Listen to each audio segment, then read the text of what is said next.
As you may be aware, English is the most commonly learned second language in the world. There are more people, I think, who are learning English than there are native speakers of English. Why is this? Is it because it's such a wonderful language that everybody wants to know it? Sadly, no. I love the English language. I teach it. I like its literature. But the reason that people in every continent, every inhabited continent on this planet speak and learn English is not because it's such an inherently wonderful language. It's because the English language is the language of two empires that have been the global hegemonic powers over the last 2+ centuries, the UK and later the United States. In this video, we're going to concentrate largely on how the British Empire brought English around the world and the Englishes that emerged in the places where the empire existed, and subsequently to the end of that empire. That is the post-colonial era. In this opening slide here, we see a very young Queen Elizabeth in 1966 visiting Barbados, which is part of the British Commonwealth, which is the kind of successor organization to the empire, that reimagined the empire as a family of nations that were equal. This was not the case before. So let's talk about the three vectors which carried English beyond Europe. A vector, you might have been familiar. We know a little bit more about epidemiology than we used to. A vector is how something is carried or conveyed. And in fact, the word convey has the same root as vector. Vehicle also has that same root, something that carries something. So what carried English outside of England? Three phases, three vectors. The first was the trading companies that developed in the 17th and 18th, 16th, 17th, 18th century as the kind of first wave of British imperialism. If you've heard of like the English East India Company or the English West India Company or and so on and so forth. Or we talked before about, there were also, we'll talk about that more in a second. There's also just colonial settlement, English people going to other places and building towns and farms and so on and so forth. And then the third vector was what's sometimes called the second stage of Western imperialism, the massive growth in imperialism, the race, the scramble for Africa, all that took place in the 19th and 20th centuries as European powers competed with each other to gobble up the most land that they could in Africa and elsewhere. Here is a chart from the early 20th century of the different countries in the British Empire, the different major parts of the British Empire, including Canada, India, Nigeria, British Guiana, British South Africa, Borneo, Australia, New Zealand, and British New Guinea. And here's very interesting. Countries of the British Empire drawn on a uniform scale according to their white population. And so now, if the maker of these maps resized the countries in order to, according to the numbers of their white population, which makes Britain look way bigger than Canada, Australia, or South Africa, or New Zealand. So this is a way to reconceive this ridiculous empire where this tiny island ruled these like massive chunks. So at one point it was something like a quarter of the world's surface was under the direct or indirect control of the British Crown. Note that it's the white population, too, which says something about the attitudes of the British Empire. The trading companies, their first phase of British imperialism, were these chartered monopolies that went and established basically armed bases in order to extract commodities from locals. These included both the English East India Company, and we talked a few videos ago about the Royal African Company, which had a monopoly on the transatlantic slave trade. The trading companies brought English brought African people to the Americas and the English language to African people. It was in the context of the imperialism of the trading companies that the pigeons and creoles of the Caribbean and West Africa emerged. And that we begin to get what we've referred to in the AAVE video as the Creole continuum, a kind of slider between Standard English and the Creole, that is the language that emerged from the enslaved or occupied people learning the English language, but sort of merging it with their own languages. Here's a painting depicting an official of the East India Company in 1760, where officials in the company would often come to behave like local lords. And a second vector of English, the spread of English, is colonial settlement. And this is mostly associated with USA, Canada, Australia, New Zealand, and South Africa, where substantial numbers of English people, white people, went to live. These included planters, people who were starting farms to cultivate commodity resources like tobacco or sugar or cotton that could be grown back in, that could be sold back in the mother country and in Europe. It also included evictees, people who had been cleared off their land in order to make it used for somebody else. Many of the Scots-Irish settlers in America and Scots people were cleared off their lands and came over to North America and other places.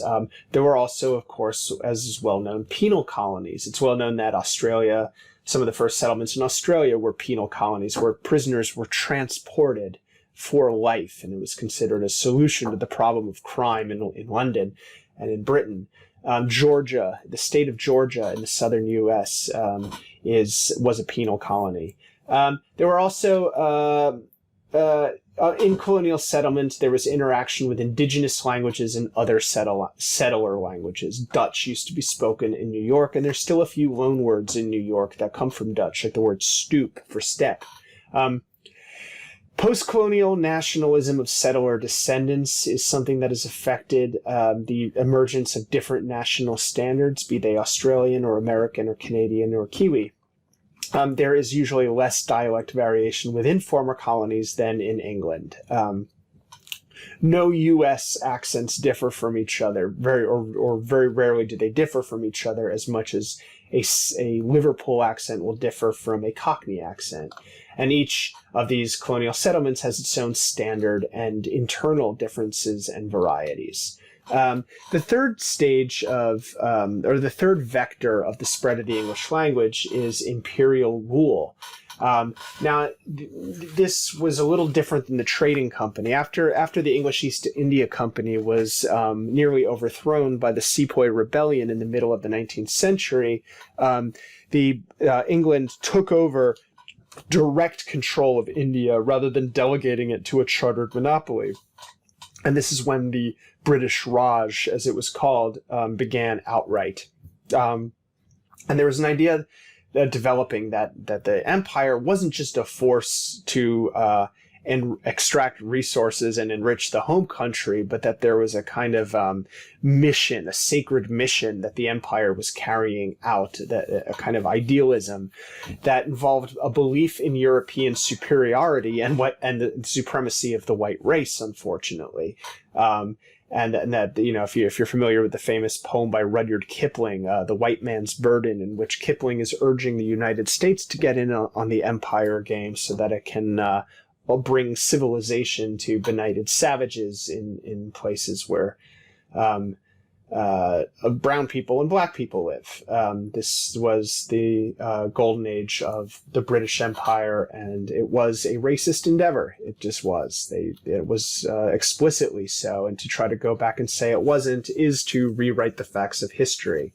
So in 1830, the East India Company was abolished and replaced by a governor general who ruled India directly. India is probably the biggest and most important possession in the British Empire. In this phase, a lot of the British people who went to India or Africa to rule the empire did not go as settlers to permanently inhabit that area and to displace the natives, but they were a rotating administrative class. And they set up these little kind of villages and communities that were little Englands that were insulated from the Indian culture around them, except for their interaction with Indian servants. And so there was a development in India of something called butler English, as it's sometimes called, which is a kind of deep Indian English that was used by servants to interact with English-speaking people, and there's some elements of Butler English still in standard Indian English, which is a kind of lingua franca in India. We'll talk about that. And in English, of course, ended up being spoken by the local administrative class, the Indians, the Pakistanis, the Bangladeshis, who were sort of picked to be the local elite by the English imperial rulers. Another aspect of the spread of English in the imperial period was the development in the 19th century with the kind of evangelical revival going on in England and the U.S. of missionary societies. There is this, one of the kind of ideals motivating imperialism came from the idea of the gospel, expressed in the Gospels and Acts, that, Christ will return when the gospel has been spread to all corners of the earth. And so the imperialism was seen as kind of like the God's plan for bringing the gospel to people who didn't have it. And so the Gideons with their Bibles are kind of an outcropping of this movement, and the impulse to translate the Bible into all the languages of the earth was strong in this period. And so a lot of linguistic activity and documentation of local languages and learning of global languages by English-speaking people was motivated and prompted by missionary societies in the 19th century. But despite all the ideals of imperialism, the English language, and to a certain extent Christianity, was spread to India and Africa and other places, and not by persuasion, but by force. And this this picture here shows a very early example of a European technology that gave the English the ability to rule populations with very, very small numbers of troops. This is one of the earliest machine guns, called the Maxim gun. The Maxim gun was in fact first used in Canada in around the late 1860s against an uprising of the Métis people, who were people of mixed Cree and Scottish descent. Here in South Africa in 1895, we have British imperial soldiers, and of course in around 1900 you'll have the Boer Wars, which was the suppression of a rebellion by Dutch settlers there. But they were always fighting Zulus and various other peoples of that area too, which prompted Hilaire Belloc, a British writer, to write, whatever happens, we have got the Maxim gun, and they have not. And that, in a sense, I think really sums up how the British Empire worked. Now, the British Empire, as you may know, eventually ended because the British Empire kind of went broke from 2 world wars, and the U.S. ended up holding a lot of its debt after the end of the Second World War, and Britain was like, we'd like to keep our empire, and Truman and Eisenhower were like, no. I'm sorry, that's not what we fought in this war for. And so India, Pakistan, Bangladesh, Nepal all had been part of the British Raj, and they ended up being their own countries. During the British Raj, from the late 1700s to 1948, English was the language of administration, law, and education. It was promoted among an Indian elite who were ruling classes, professionals, and intellectuals. Now, South Asia, and India alone, has hundreds of different languages, all of which are associated with different ethnic groups that were sometimes in competition with each other or had kind of, animosities towards each other, people being people. And English, even though everybody kind of resented the English overlords, it also served as a lingua franca, and a kind of neutral language that was shared among these other people. And for this reason, English has been maintained to the present day in India as an official language and as a language of scholarship and government and so on and other things. Local languages have numerous English loanwords. English has been retained as an official or semi-official language after independence in most of these countries. And Indian English in particular is its own variety, one of the most widely spoken varieties of English in the world, widely used in media, literature, and business. The prominence of English in India has played a major role in its economic, political, and cultural development. The reason when you, for example, call for technical support and often find yourself talking to someone in India is because there are many, many English speakers in India, and speaking English in India will get you, gainful employment in a country where there's a substantial growing middle class and a lot of wealth, but there's still a lot of poverty. And English is associated with and the use of English is associated with the middle and upper class in India still. Here's another legacy of the British Empire is the passion for the game of cricket that you will find in South Asia. Here is two rival countries, India, Pakistan, expressing that rival peacefully on the cricket pitch. Another place that English was brought by the British Empire, of course, was the Caribbean. And the English colonies were established in the 17th century.